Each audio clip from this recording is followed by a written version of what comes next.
Welcome back to the Talk Tonight. We continue our conversation this evening with State Senator John DeFrancisco.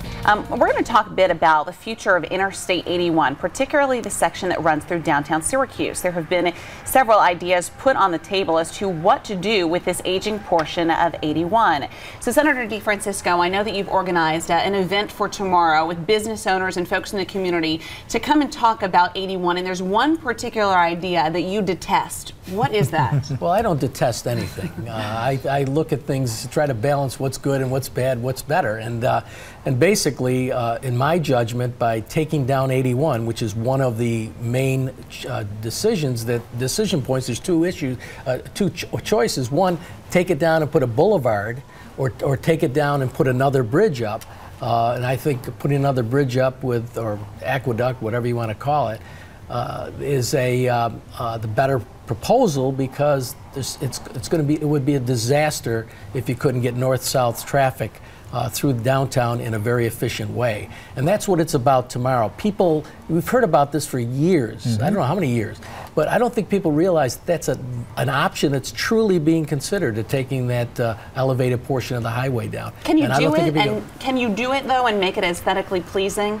Well, you can take it down and make it aesthetically pleasing, but you're going to have an awful lot of traffic jams, people not getting into the hospital on time. But the other way around. The other way around, yes, absolutely. There's a fellow by the name of Joseph Demento, who, interestingly enough, I graduated high school from in Syracuse. He's in California now. He wrote a book on bridges and the ones that have been built recently and that are aesthetically pleasing. And Matt earlier mentioned Boston. There's other examples that you could make it actually part of a landmark for the city, and make it a nice bridge as opposed to what's there now. We'll talk more about 81 tomorrow after you have your news conference, and then that big meeting is on Tuesday. We're going to do a lot of coverage of it next week too. We want to quickly get you about this Turning Stone agreement today with the governor. I know it's early, there's a lot to be read about this, but do you think this is something that's going to stand, this agreement that was reached today? You know, I don't know. I've read the same reports that everyone else has. I have a bunch of questions that come to my mind. For example, one of the components is that they are required to raise their taxes on gasoline and cigarettes, so they're competitive with the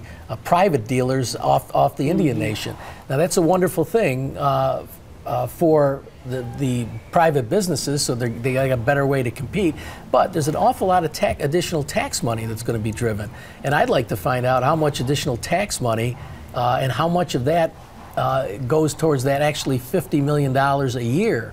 I'm wondering whether just collecting tax like we're supposed to be collecting on Indian nations, whether that would have brought in the $50 million a year anyway. I don't know that, and that's what I want to find out. Does it seem to be something that's too good to be true? I mean, we have the governor and Ray Halbritter and all these folks at the same table agreeing after all of these years. Well, I know the negotiations were long and hard. This has been going on for a long time. The state would be relieved of the Indian claims, and so would the landowners around the nation. So there's good in this, and I can see the importance of actually getting to an agreement. But I want to look more closely at the details to make sure that this is a good deal, and whether it passes will be the collective judgment of two legislative bodies. It's pretty enlightening when you realize that $50 million is just 1/4 of the slot machine revenue coming into the Oneida Nation each year, meaning they get $200 million plus some table games, and I mean, there's a lot of money flowing through there.